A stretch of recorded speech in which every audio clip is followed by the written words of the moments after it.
दहाड़ लगाई, और जब जोर की दहाड़ लगाई चारों तरफ सन्नाटा पसर गया। सब लोग चुप हो गए, पत्थर कांपने लगे कि अब क्या होगा। अब तो महाराज सबको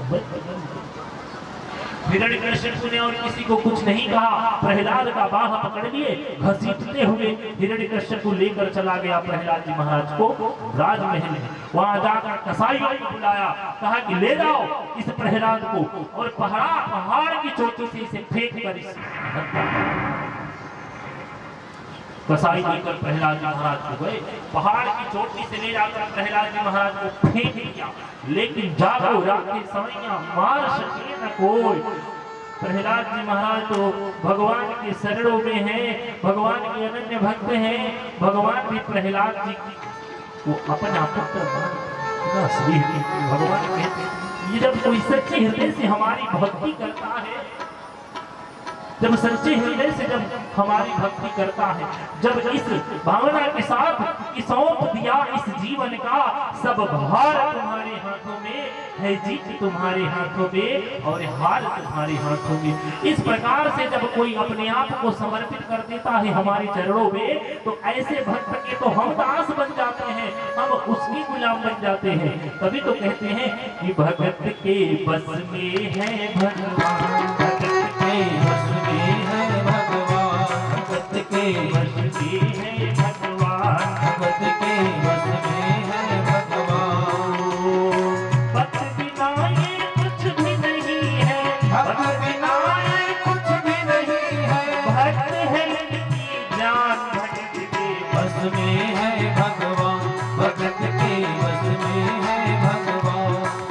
और जब प्रहलाद जी महाराज को पर्वत की चोटियों से असुरों ने फेंका, कसाईयों ने फेंका, भगवान ने प्रहलाद जी महाराज की रक्षा करी आगे।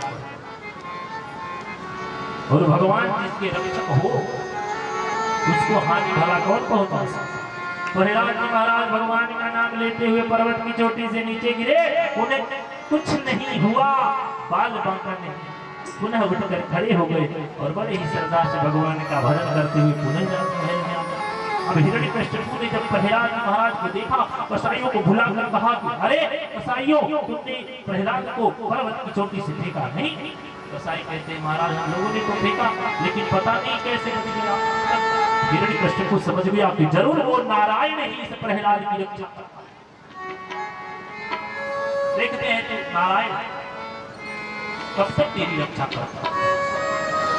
प्रहलाद जी महाराज को विष मिलाया हुआ खीर दासी के हाथों से भिजवा दिया। दासी ने विष मिला हुआ खीर प्रहलाद जी को खिला दी। प्रहलाद जी महाराज भगवान का नाम लेते हुए खीर खा गए, लेकिन उस विष का प्रभाव प्रहलाद जी के भीतर बिल्कुल नहीं है। प्रहलाद जी महाराज बिल्कुल सुबह हिरण्यकश्यप दासी से पूछता है तूने खीर नहीं खिलाया था? दासी कहती है महाराज मैंने तो विष मिला दिया था, और मैंने वो विष मिलाया था जिसको खाना तो दूर किसी के जीभ पर भी स्पर्श हो जाए तो उसके प्राण पखेरु हो जाए। लेकिन तना भयंकर विष मिला हुआ खीर प्रहलाद को मैंने खिलाया, फिर भी न जाने कैसे मैंने अपने हाथों से खिलाया। अब हिरण्यकश्यप का क्रोध और बढ़ गया। वो इसका मतलब वो विष्णु ही इसकी रक्षा कर रहा, मैं तो इसकी हत्या करके।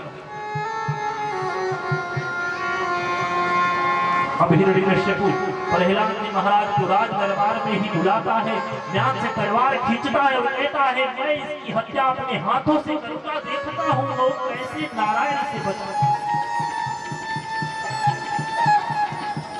जो ही आगे बढ़ता है, हिरण्यकश्यप की एक बहन है होलिका, वो आ जाती है और कहती है भैया रुको, ये क्या कर रहे हैं? एक बाप के हाथों एक पुत्र की हत्या, ये शोभा नहीं है। तुम अपने हाथ गंदे मत करो।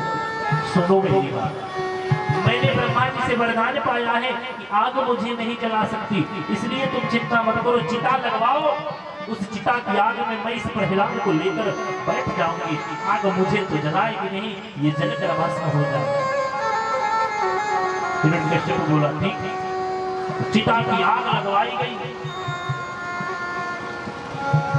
चिता सजा करके उस चिता के ऊपर होलिका प्रहलाद जी को गोद में लेकर बैठ गई। और नीचे से आग लगा दी गई। आग जब पूरी तरह से लग गई तो प्रहलाद जी महाराज उसी प्रकार भगवान का नाम ले रहे हैं, भगवान का नाम लेते रहे प्रहलाद जी।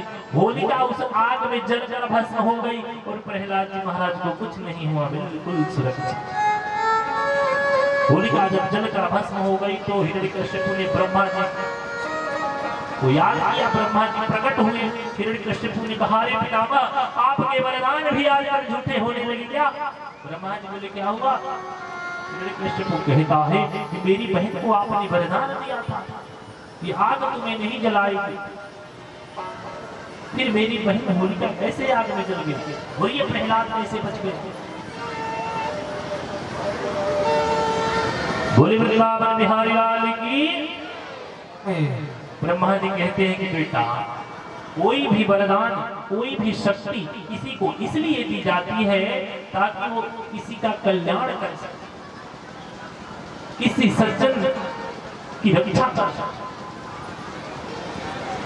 और तुम्हारी बहन ने इस वरदान का दुरुपयोग किया। प्रहलाद जैसे भक्तराज को मारने के लिए इस वरदान का दुरुपयोग किया। इसी के कारण ये वरदान निष्फल हुआ, तुम्हारी बहन जलकर मर गई। इतना कहकर ब्रह्मा जी अंतर्धान हो गए। अब तो हिरण्यकश्यप का क्रोध इतना बढ़ गया, प्रहलाद को खंभे से बंधवा दिया। सैनिकों से कहा, इस प्रहलाद को इस खंभे में रस्सियों से बांधो। प्रहलाद के हाथ पैर खंभे में बंधवा दिया। कहा, कहाँ है तुम्हारा नारायण?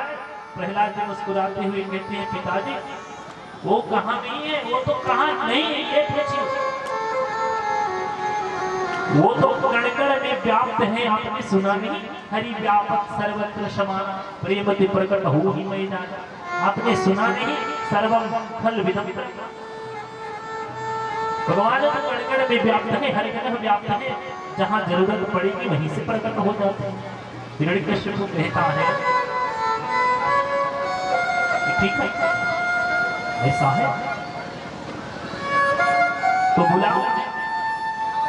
प्रहलाद जी कहते हैं, उन्हें बुलाना नहीं पड़ेगा, जरूरत पड़ेगी तो वो स्वयं आएगा। हर जगह व्याप्त, हम में है, आप में है, हम में, तुम में, खंड खंड। अरे ये खंजर जो आपके हाथों में इसमें भी है, जिस खंभे में आपने हमको बांधा है इसमें भी है, आप में भी वो है, हम में भी वो है, हर जगह है।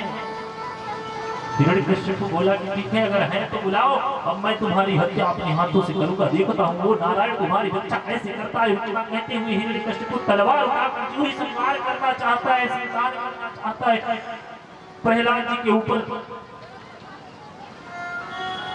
तो जिस खंभे में प्रहलाद जी को बांधा गया उसी खंभे में से भगवान नारायण नृसिंह रूप में प्रकट हो गए। बोलिए नृसिंह भगवान की जय।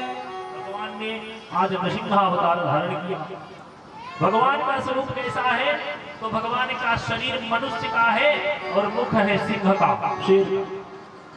ऐसे दिव्य अवतार लेकर भगवान खंभे को फाड़ कर प्रकट हुए। हिरण्यकश्यप को उठा लिए, पकड़ लिए, जकड़ लिए और ले जाकर घर के दरवाजे पर बैठ गए।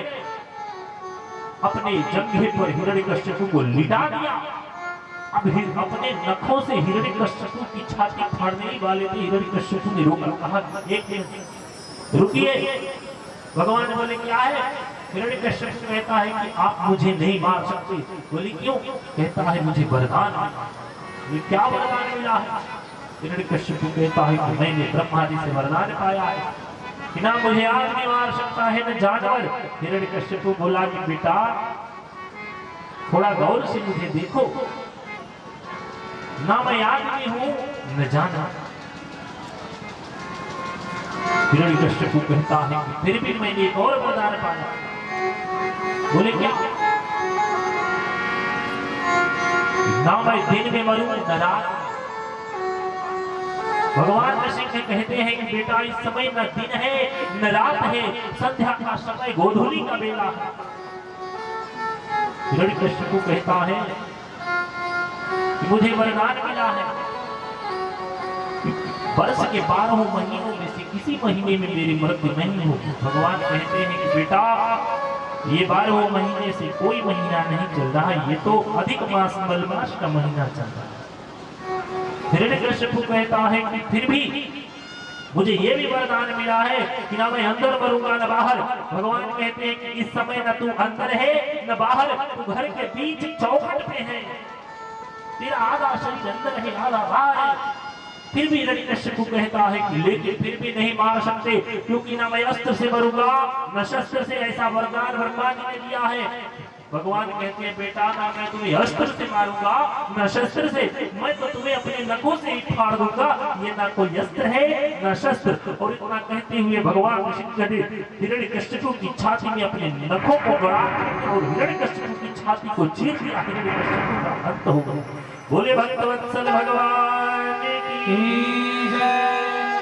लक्ष्मी नारायण नारायण